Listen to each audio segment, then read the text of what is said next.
कल्पना कीजिए, आपका पति आपके सामने स्क्रीन पर वीडियो कॉल पर आपसे बात कर रहा है और उसी समय कोई और बिस्तर के नीचे आपके शेड्यूल को छू रहा है। वो दरवाज़ा, वो नशा और वो संयमित सांस। आज दोपहर मैंने वो सब महसूस किया जो शायद किसी औरत ने कभी नहीं किया होगा। मैं अपनी गुलाबी साड़ी को कसकर पकड़े हुए थी क्योंकि मुझे पता था कि आज इस बंद कमरे में सीमाओं की सारी दीवारें टूट जाएंगी। लेकिन क्या इस खेल का अंत मुझे आज़ादी देगा या मेरी जिंदगी हमेशा के लिए बर्बाद कर देगा? दोस्तों, अगर आप आज पहली बार हमारे चैनल पर आए हैं या आपने इस कहानी का पहला एपिसोड नहीं देखा है, जिसमें आर्यन ने पहली बार लीप ली है, तो आपको आज की कहानी का असली मजा नहीं आएगा। मैं आपसे अनुरोध करती हूँ कि ऊपर दिए गए कम बटन पर क्लिक करके पहले पहला एपिसोड देखें। तब आपको समझ आएगा कि आज ये मोड़ क्यों आया है। मेरी आंखों में काफी देर तक कोई चमक नहीं थी। बादल बदल रहे थे और सुबह बदल रही थी। कल का वो सपना अभी भी मेरी आत्मा में दूर है। आर्यन का गर्म हाथ मेरे पास था और जब वह जा रहा था तो उसके ये शब्द कि उसे कल फिर आना होगा मेरे कानों में गूंज रहे थे। मैं सुबह जल्दी उठी और घर का काम किया। आज मेरे अंदर एक नई रोशनी थी, मानो सालों बाद मुरझाया हुआ फूल खिल उठा हो।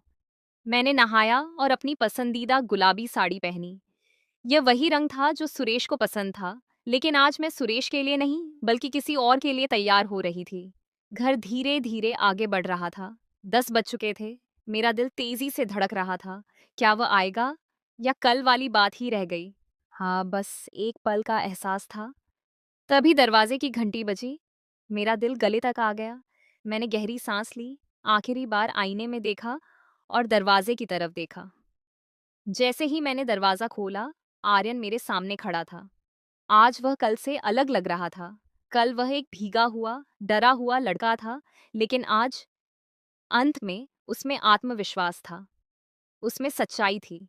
उसने साफ सूट पहना हुआ था और उसके बालों से वही खुशबू आ रही थी जो कल मेरे तकिए पर रह गई थी। नमस्ते भाभी, उसने मुस्कुराते हुए कहा। उसकी मुस्कान में शरारत थी। नमस्ते आर्यन, मेरी आवाज थोड़ी भारी थी। अंदर आइए। वह अंदर आया। जैसे ही मैंने दरवाजा बंद करके ताला लगाया, मेरे स्पर्श में एक अजीब सा तनाव और रोमांस फैल गया। हम दोनों जानते थे कि आज वह सिर्फ वेद को देने नहीं आया था। मैं उसे बेडरूम में ले गई। आज मुझे कोई बहाना बनाने की जरूरत नहीं थी। आज सब कुछ साफ था। उसने अपना बैग मेज पर रख दिया। मैंने देखा कि उसकी नजरें मुझ पर टिकी हुई थीं। वह मुझे ऊपर से नीचे तक देख रहा था और उसकी आंखों की गर्मी से मेरा चेहरा लाल हो रहा था। भाभी, आज गंदगी कैसी है?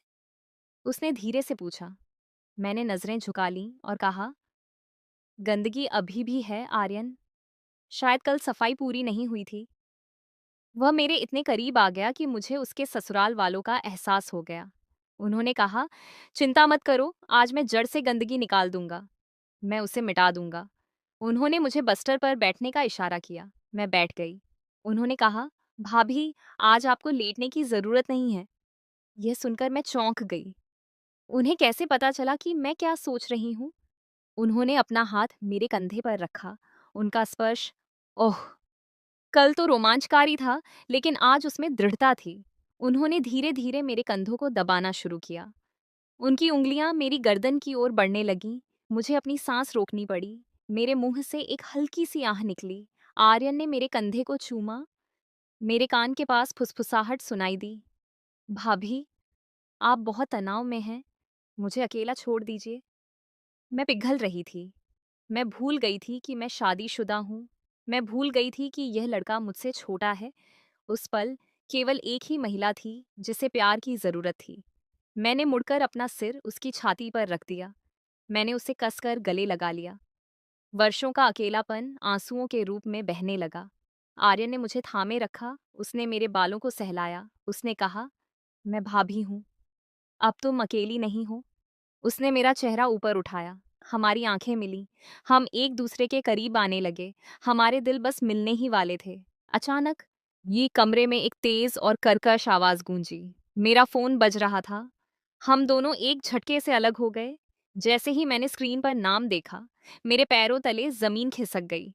स्क्रीन पर लिखा था, पतिदेव, वीडियो कॉलिंग, सुरेश, सुरेश का वीडियो कॉल।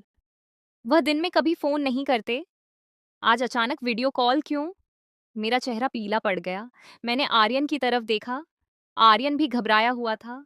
अगर मैंने फोन नहीं उठाया तो सुरेश मुझ पर शक करेगा, और अगर मैंने उठा लिया तो आर्यन यहाँ क्या कर रहा है? जाग जाओ बहन, आर्यन ने धीरे से कहा। लेकिन मैं सामान्य कैसे रहूं? मैंने जल्दी से अपने बाल ठीक किए। मैंने अपने माथे पर दाढ़ी रखी और एक गहरी सांस ली। आर्यन आर्यन टैरेंट बस्टर से नीचे उतरा और बिस्तर के दूसरी तरफ जमीन पर बैठ गया, जहां मुझे कैमरा दिखाई नहीं दे रहा था। मैंने नंगे हाथों से वीडियो कॉल उठाया। हेलो सुरेश।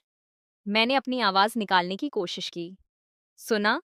स्कैन में सुरेश का चेहरा दिखा। वह अपने होटल के कमरे में था। कैसे हो? आर्यन, फोन उठाने में इतनी देर क्यों लगाई? सुरेश ने पूछा। मैं बाथरूम में थी, मेरे हाथ गीले थे। मैंने जल्दी से झूठ बोल दिया। अच्छा, तुम हो? तुम यहाँ क्यों हो? सुरेश ने शक भरी निगाहों से पूछा। मैं कांपना बंद करने ही वाली थी। मेरी सांसें अभी भी तेज थीं। वह सीढ़ियों से ऊपर आ गई थी, इसलिए मैंने बहाना बना लिया। सुरेश मान गया। उसने अपनी मीटिंग के बारे में बताना शुरू किया। मैं बस हम और हाँ कह रही थी। मेरी नजरें बार बार आर्यन की तरफ जा रही थीं, जहां वह छिपा हुआ था। और फिर कुछ ऐसा हुआ जिससे मेरी सांसें थम गईं। नीचे छिपा हुआ आर्यन धीरे से अपना हाथ ऊपर लाया और मेरी साड़ी के नीचे मेरे नंगे पैरों को छूने लगा। मेरी आंखें फटी रह गईं। वह क्या कर रहा था? उसे नहीं पता था कि मैं वीडियो कॉल पर थी। मैंने नीचे देखा और अपनी आंखों से उसे इशारा किया, लेकिन आर्यन के चेहरे पर शैतानी मुस्कान थी। उसने मेरे लिंग को सहलाना शुरू कर दिया। उसका लिंग धीरे धीरे ऊपर की ओर बढ़ रहा था। एक तरफ मेरा पति स्क्रीन पर मुझसे बात कर रहा था और दूसरी तरफ मेरा प्रेमी मेरे साथ शरारत कर रहा था। मेरे पति की नाक के नीचे यह एहसास जितना डरावना था, उतना ही रोमांचक भी। मैंने दर्द और सुख का ऐसा संगम पहले कभी महसूस नहीं किया था।